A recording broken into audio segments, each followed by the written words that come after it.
Hello friends, कैसे हो आप सब। तो आज हम करेंगे BSOC 134 का क्वेश्चन पेपर को सॉल्व, जो कि प्रीवियस ईयर का है। ठीक है, 2022 जून वाला क्वेश्चन पेपर है ये।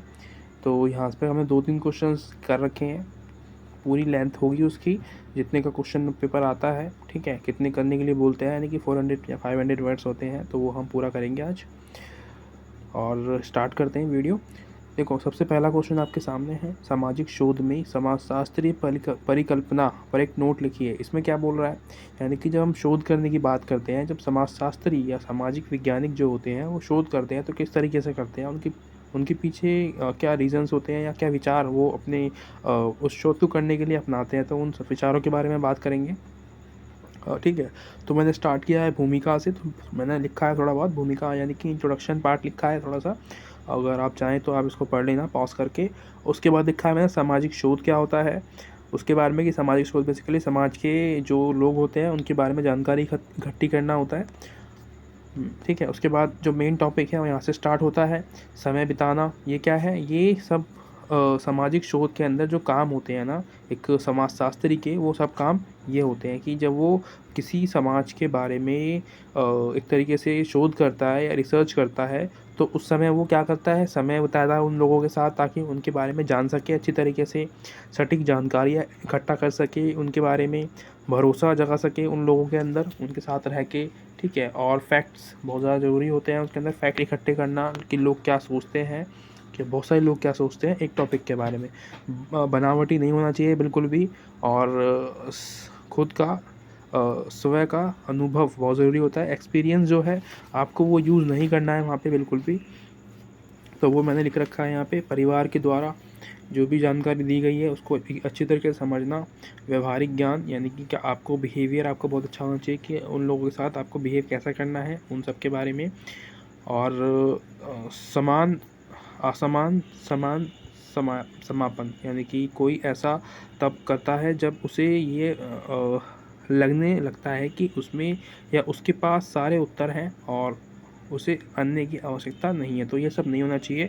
हमें अपना पर्सनल एक्सपीरियंस ना यूज़ करके उन लोगों के बारे में जानने की कोशिश करनी चाहिए। अगर आप एक विद्वान होते हो तो उस समय आप इन सब चीज़ों को ध्यान रखते हो। ठीक है, उसके बाद लास्ट में निष्कर्ष लिखना है जो सबको लिखना होता है। उसके बाद एक और क्वेश्चन आता है, सामाजिक शोध के उद्देश्यों का वर्णन उचित उदाहरण देते हुए कीजिए। इसमें क्या है, यानी कि जो सामाजिक शोध हम करते हैं तो उसके अंदर कुछ उद्देश्य होते हैं। ठीक है, उसके पीछे कुछ रीज़न भी तो होते होंगे ना कि क्यों करते हैं हम शोध, रिसर्च क्यों करते हैं लोगों के लिए समाज के अंदर जाके। तो वो उद्देश्यों के बारे में यहाँ पे हम बात करेंगे। तो भूमिका इंट्रोडक्शन में सब मैं लिखता हूँ, और सामाजिक शोध क्या होता है उसके बारे में एक्सप्लेन कर रखा है मैंने। अगर क्वेश्चन पूछता है ना कि शोध के बारे में, तो आपको वो भी बताना पड़ता है कि शोध मतलब क्या होता है उसका। ठीक है, और इंट्रोडक्शन तो सब में ऐड करना ही होता है। इसमें हम स्टार्ट करेंगे उद्देश्यों से कि उद्देश्य क्या होते हैं। सबसे पहला होता है हमारा जागरूकता फैलाना। ठीक है, समाज में और लोगों के लिए जानकारी इकट्ठी करना, यानी कि जैसे कि आप किसी, अगर आप एक समाजशास्त्री हो, किसी समाज में आपको भेजा गया है रिसर्च करने के लिए, आप खुद गए हो, तो वहाँ पे आपका काम होगा कि उन लोगों के बीच में जागरूकता फैलाए, या उन लोगों के बारे में जो उनकी कंडीशन है उनके बारे में उन लोगों को बताए कि उनकी जो संस्कृति है वो कितनी अच्छी है, और उनको लोग जो है उनकी संस्कृति का हनन कर रहे हैं, उनको ख़त्म करने की कोशिश कर रहे हैं। तो उस चीज़ के लिए जागरूकता फैलाने के लिए, और सूचित करना उन लोगों को चीज़ों के बारे में, समानता लाना एक दूसरे में। ठीक है, गुणात्मक अध्ययन करना, मात्रात्मक अध्ययन करना, इतिहास का अध्ययन करना उनके, और तुलना करना उनकी संस्कृति या अन्य संस्कृति से। ठीक है, उसके अलावा सैद्धांतिक और निष्कर्ष ये आता है। एक और क्वेश्चन होगा शायद इसके बाद। ठीक है, ये पहले पढ़ लेते हैं थोड़ा सा, शायद इसके बारे में कम इन्फॉर्मेशन है मेरे पास, मैं लिख नहीं पाऊँगा। गुणात्मक शोध के लक्ष्य क्या है, चर्चा कीजिए। तो इसमें बेसिकली यही पूछा गया है कि गुणात्मक शोध होता है उसके लक्ष्य क्या होते हैं, यानी कि क्या किस रीज़न से वो गुणात्मक अनुसंधान करते हैं। ऐसे इसके बारे में ना आगे लिख रखा है अच्छी तरीके से, ये पढ़ लेना, इसको बता नहीं रहा मैं।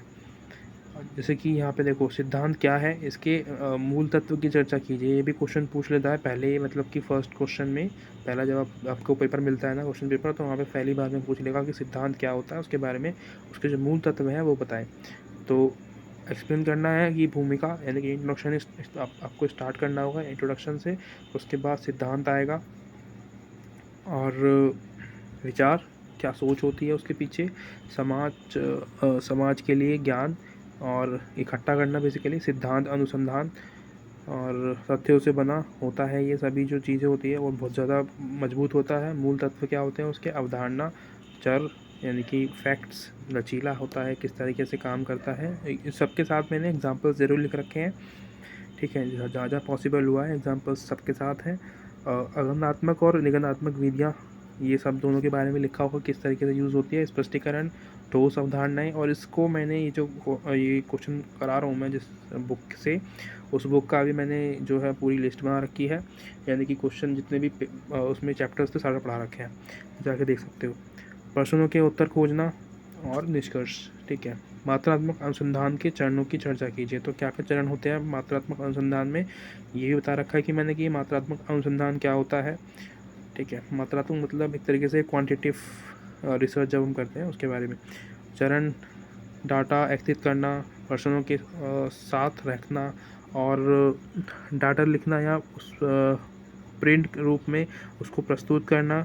अच्छी व्यवहार ज़रूरी होता है उसमें, डाटा को क्रमबद्ध में यानी कि एक तरीके से उसको एक प्रोसेस में लगाना एक सही तरीके से, यानी कि 1 2 3 4, ठीक है, जिस तरीके से हम गिनती लिखते हैं। डाटा की जांच करना, संबंध बनाना उनमें, यानी कि रिलेशनशिप्स बनाना कि कौन से किस तरीके से वो उसमें ऐड होंगे। और तथ्यों को अलग करना, परिणाम निकालना उनके अंदर से बहुत ज़रूरी होता है, ठीक है। और भी इसके साथ चीज़ें हैं, मापन का स्तर किस तरीके से यूज़ किया जाता है, माप कैसे करते हैं हम समाज के बारे में।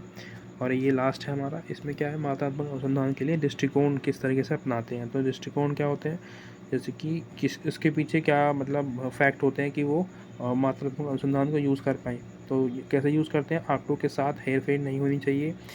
फैक्ट में यही होता है, जैसे मात्रात्मक अनुसंधान क्या होता है, मात्रात्मक अनुसंधान जैसे कि अगर आप जनगणना करते हो तो वहाँ पे आप जाके लोगों के घर में उनके बारे में जानकारी इकट्ठी करते हो कि इस घर में इतने लोग हैं, इतने लोग शादीशुदा हैं, इतने लोग कवारे हैं, ठीक है, इतनी लड़कियां हैं, इतने लड़के हैं, इतने बच्चे हैं।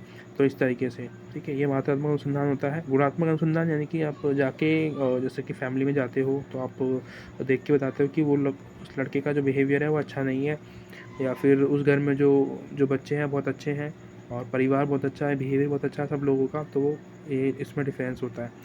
और सेकंड आता है हमारा आंकड़े निर्माण करने की विधियाँ। तो आंकड़े निर्माण कैसे करते हैं उसके बारे में मैंने यहाँ पे सही तरीके से लिख रखा है, ठीक है। तो ये होती है यहीं पे समाप्त। Thank you so much for watching, मिलते हैं अगले वीडियो में।